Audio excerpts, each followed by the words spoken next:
Le Seigneur soit avec vous. Et avec ton esprit. Évangile de Jésus-Christ selon saint Jean.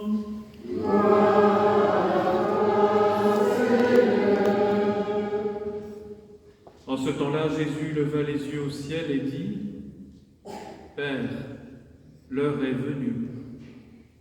Glorifie ton Fils, afin que le Fils te glorifie. Ainsi, comme tu lui as donné pouvoir sur tout être de chair, il donnera la vie éternelle à tous ceux que tu lui as donnés. Or, la vie éternelle, c'est qu'ils te connaissent, toi le seul vrai Dieu, et celui que tu as envoyé, Jésus-Christ. Moi, je t'ai glorifié sur la terre, en accomplissant l'œuvre que tu m'avais donnée à faire. Et maintenant, glorifie-moi auprès de toi, Père, de la gloire que j'avais auprès de toi avant que le monde existe. J'ai manifesté ton nom aux hommes que tu as pris dans le monde pour me les donner. Ils étaient à toi, tu me les as donnés, et ils ont gardé ta parole. Maintenant, ils ont reconnu que tout ce que tu m'as donné vient de toi, car je leur ai donné les paroles que tu m'avais données. Ils les ont reçues. Ils ont vraiment reconnu que je suis sorti de toi, et ils ont cru que tu m'as envoyé. Moi, je prie pour eux. Ce n'est pas pour le monde que je prie, mais pour ceux que tu m'as donnés, car ils sont à toi. Tout ce qui est à moi est à toi, tout ce qui est à toi est à moi, et je suis glorifié en eux. Désormais, je ne suis plus dans le monde.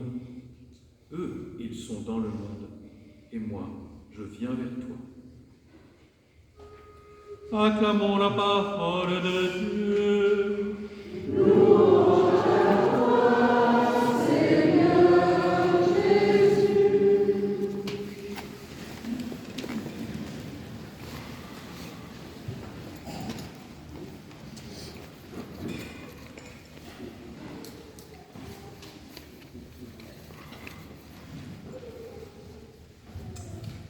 Jésus est parti, c'est la fête de l'Ascension, l'Esprit Saint n'est pas encore descendu, ce sera à la fête de la Pentecôte.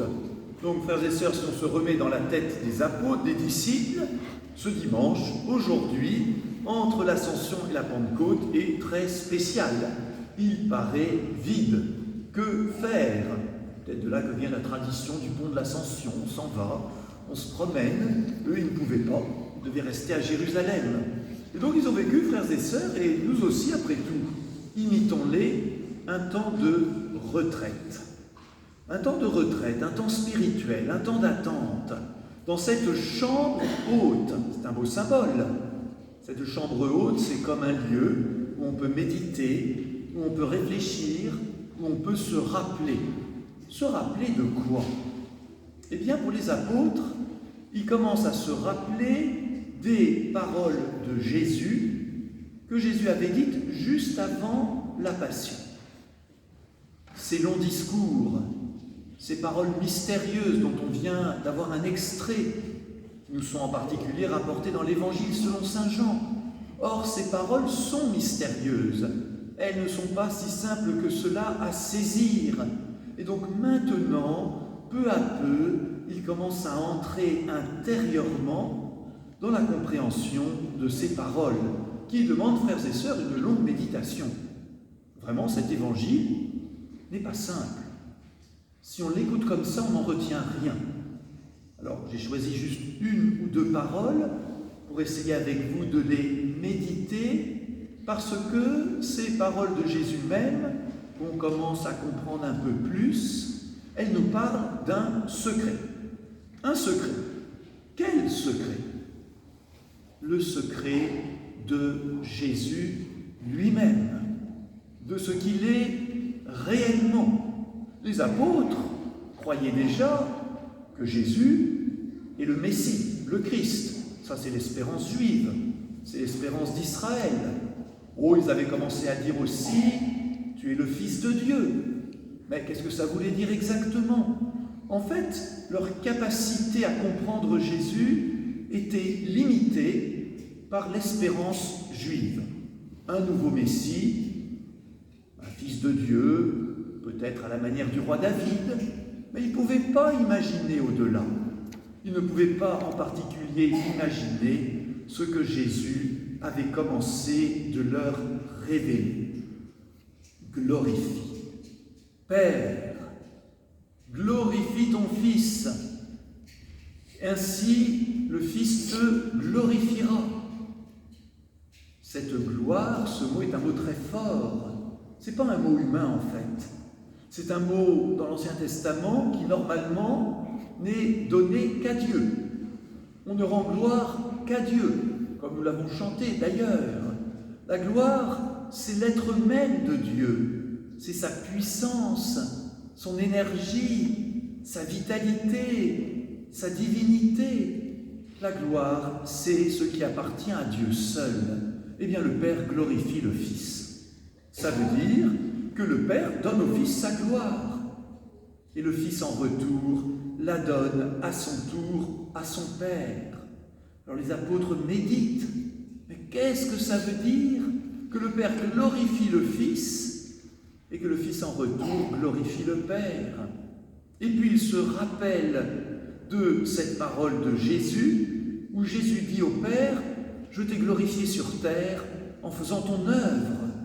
Et maintenant, Père, glorifie-moi de cette gloire que j'avais auprès de toi avant que le monde existe. »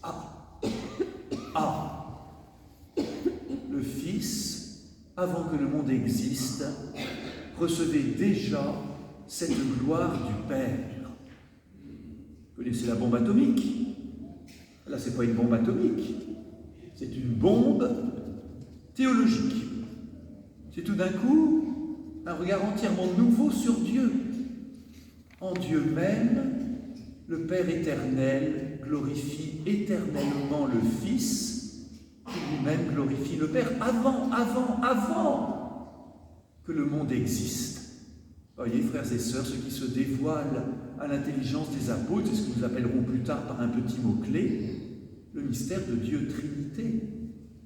Mais pour eux, c'est un éblouissement, c'est une découverte, c'est une compréhension nouvelle que Jésus leur permet dans cette retraite dans la chambre haute. Alors tout cela est très beau, mais on pourrait se dire, bon, d'accord, mais sommes-nous concernés? Ce mystère d'amour, de gloire entre le Père et le Fils et le Fils et le Père, à part trouver ça beau, à part dire, mais c'est quelque chose d'entièrement nouveau, avant nous ne le savions pas, sommes-nous concernés? Prenons une image. On peut arriver dans la rue, qu'on voit sur un banc, un amoureux, une amoureuse, qui se regardent, échangent un regard d'amour, mais on n'est pas concerné en un sens. Ça les regarde eux. Puis même on se garderait bien de les déranger, alors on passe son chemin. Est-ce que l'amour du Père pour le Fils et du Fils pour le Père serait comme cet amour réservé au Père et au Fils? Eh bien non. Nous le savons évidemment, nous le croyons, nous le vivons. Cette gloire du Père pour le Fils et du Fils pour le Père, cet amour éternel du Père pour le Fils et du Fils pour le Père s'ouvre à nous. Et le Fils est venu sur terre partager notre vie pour communiquer à ses disciples cet amour. J'ai manifesté ton nom, ton amour aux hommes. Quel nom? Le nom de Père. En fait, dans l'Ancienne Alliance, dans la Première Alliance, dans le peuple juif, on n'appelait pas tellement Dieu par le nom de Père. On disait Seigneur, Seigneur Dieu Tout-Puissant. Père, non pas vraiment. Or, Jésus nous a appris, nous chrétiens, que le nom principal par lequel nous devons invoquer Dieu, c'est Père.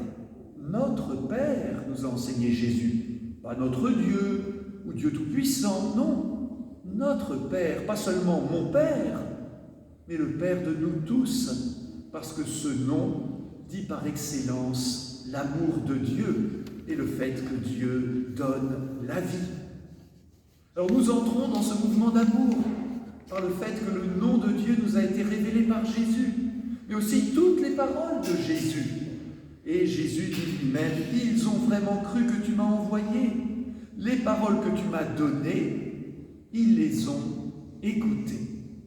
Les paroles que tu m'as données, tout ce que dit Jésus, c'est directement la parole du Père. Il n'y a pas un cheveu d'écart, il n'y a pas 1 millimètre de différence entre les paroles de Dieu le Père et les paroles de Jésus. Quand Jésus parle, c'est le Père qui parle. Il est la parole de Dieu. Et donc, puisqu'il est la parole de Dieu, non seulement l'amour de Dieu, mais la parole même de Dieu s'ouvre à nous. Et puis enfin, dans cet amour, il nous est communiqué aussi par la prière de Jésus. Jésus prie pour nous. Je ne prie pas pour le monde, c'est-à-dire en général. Je prie pour les disciples que tu m'as donnés. Nous, frères et sœurs, nous sommes protégés, nous sommes portés, nous sommes englobés dans cette prière que Jésus adresse éternellement au Père pour nous. Ben voyez, frères et sœurs, cette gloire que le Père communique au Fils, que le Fils redonne au Père, cet amour que le Père donne au Fils et qui nous est à notre tour communiqué, il a un nom, il est une personne, l'Esprit Saint, que les apôtres attendent, que nous attendons dans la venue de la fête de la Pentecôte.